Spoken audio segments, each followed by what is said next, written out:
to take knee pain seriously, because not everyone takes knee pain as seriously as other people. We'll be answering questions in just a few minutes on that topic. If you have any questions about knee pain or whatever is going on with your knees, put those in the live chat over on the side, and I will address those, as well as if you're watching the replay, because you may be getting this through my newsletter. Type in your questions in the comment section below if you're watching the replay, and I will address those. I use those questions on future topics for videos. I do these twice a week, Mondays and Thursdays. So make sure you give the video a thumbs up, like and subscribe to my channel, as well as turn on notifications for future videos so you know of the topics that I'll be talking about. So now we're going to talk about the right time to take knee pain seriously. First of all, it's important to understand that not all knee pain is created equal. You have someone that sprained their knee and they've only been in pain for 24 hours. You have someone that has been in pain for decades, or been dealing with what's going on in their knee for decades, and been diagnosed with osteoarthritis, bone on bone. So they have extensive stuff going on with their knees, their hips, their lower back. So not all knee pain is created equal. There's quite a spectrum as far as that goes. And what I've observed over the past 20 years, in my own experience when I injured my knee, as well as in working with thousands of clients over the past couple decades, how seriously people take their knee pain is directly proportional to the amount of pain they're in. So if their knee doesn't hurt that much, they don't take it so seriously. And then when the knee pain comes back, they take it more seriously. And what ends up happening is pain cycles.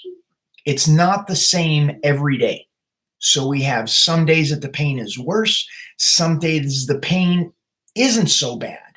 And what ends up happening is that seriousness as to, well, I need to deal with this, kind of goes up and down through that process of what the person is dealing with their knees. But what ends up happening in this process, it leaves the person on a hamster wheel. It leaves a person on this, they're doing stuff, and they're doing things that may make their knee pain worse and may make their knee pain better. They can't really relate it to what's going on. They focus really intently when the pain is bad, and then when the pain kind of backs off a little bit, they don't take it so seriously. So it's kind of like this whack-a-mole thing going on with the brain, with the emotions, with the mind, and what's going on in the body. So this is important when you find yourself in this space. When you find yourself in this space, the pain is up and down, the emotions are up and down, the brain is kind of scattered and frustrated and confused. That's the time to take it seriously. Like seriously across the board, not cyclical with the pain. Because what's happening is there are neurological patterns that are going on in your body that are setting up in your knees, your hips, and your lower back for flexibility, mobility to decrease, joint pain to increase, and you're setting up the conditions for arthritis to set in and the joint beginning to wear. So it's only a matter of time when you find yourself on this cyclical pattern, the hamster wheel experience, all this confusion, what's going on in your brain, your emotions, and in your mind. It's like at some part of you, and this is the tricky part, we need to get to a place of looking at objectively at what's going on in the body. And it's super hard. I'm not saying this is easy in any stretch of the imagination. But when we have all of these variables going on, happening, there's got to be this rational, like adult part of us, because that irrational part that's grasping at straws, that's on this roller coaster of what's going on in the mind, the body, the emotions, can't be really trusted.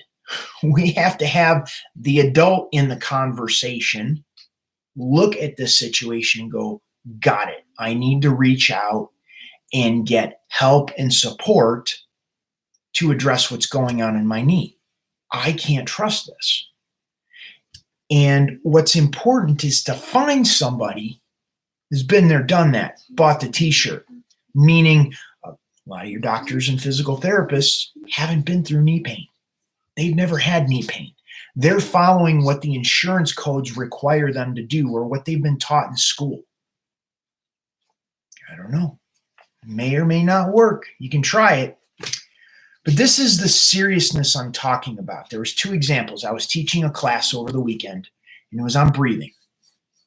And there's a lot of times being in, and I'm talking about people in the US, there's a lack of seriousness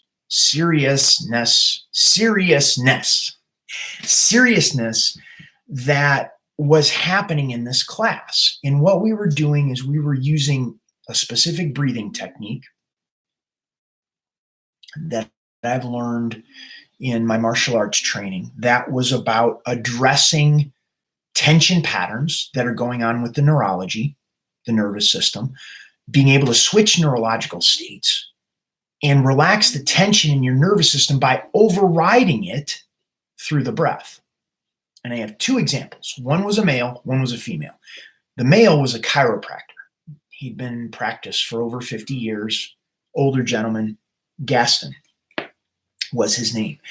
And there was this thing where we were putting pressure on his back to release this pattern that was going on in his upper back. And he was breathing and he's like, oh, I can't breathe. But there was this lack of seriousness that he didn't have in the exercise. He's kind of like, well, I'm going through the motions and I'll see how it works. And I told him this experience that if somebody was putting pressure on his back and he didn't take it serious, he could blow it off. He could do the exercise or he could not do the exercise.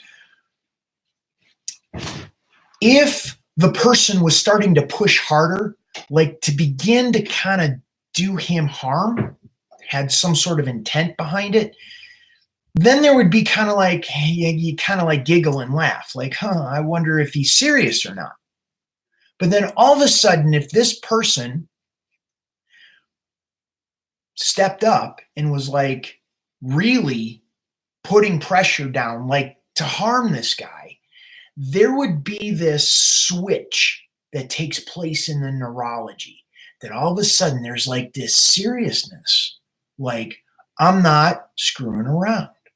I need to take this breathing serious because it's going to carry me through this experience. And what I saw in the class was like a little bit of a disconnect. Like, I don't need to take it serious. I don't need to do it. What ends up happening is the same thing. I found the same pattern to be true with people with knee pain. So they don't take it serious. They kind of blow it off and they're kind of up and down with if the pain is bad or not. The other example, so that was the male example. Gaston got it, and he was able to relax the tension much faster because of that analogy, that seriousness of what was going on, of being able to understand what I was talking about. The other example was a woman, her name was Brittany. She had a baby. Baby was 6 months old. And she was in a similar place as far as how she was breathing and, the pain that was going on in her body and trying to release that tension through the breath. And she was like, well, it's not totally working. It's not letting go. And I talked to her about the seriousness, how to take the exercise in a way where she would get the most out of it. And I said, imagine if the breathing that you would want to have, that same equivalent if someone was trying to take your baby away from you. And it tripped in her brain. She got it at that point because all of a sudden it's like, I'm not screwing around anymore. I'm serious about this and I'm going to do this work. And when there's that trip in the neurology, and everyone has a different place, mine set a little bit sooner. When you take knee pain serious like that, there's no BS, and you're really setting it down of creating that third-party observer of what's going on, you know, being the adult in the room, even though your body's in physical pain, there's this place where things begin to shift and change because you've finally gotten clear at that point, at that juncture, that you got to move on. You're not going to stay in this place of things not changing, things not moving. So that's what I had to share. It was a really enlightening experience for me to understand that being in martial arts, I had that trigger. I had that switch that would always take whatever I was working on to a degree of, with a degree of seriousness. And that's what focusing on that and working with that on a daily basis, and nothing's going to detract me from achieving that goal. Things present themselves. Whatever higher power you believe in will bring that information right in front of you, and then you'll know what to do. So that is what I had to share today. If you have questions, put those in the comments section over on the side. Give the video a thumbs up, like and subscribe to my channel, The Knee Pain Guru, as well as turn on notifications for future videos. And if you want to know what's your next action step, it's like, okay, Bill, great information. Now what do I do? I like what you have to say. Head on over to my website, thekneepainguru.com. Get on my newsletter list. I got good information there. Good stuff to help you with that seriousness of what's going on with your knees.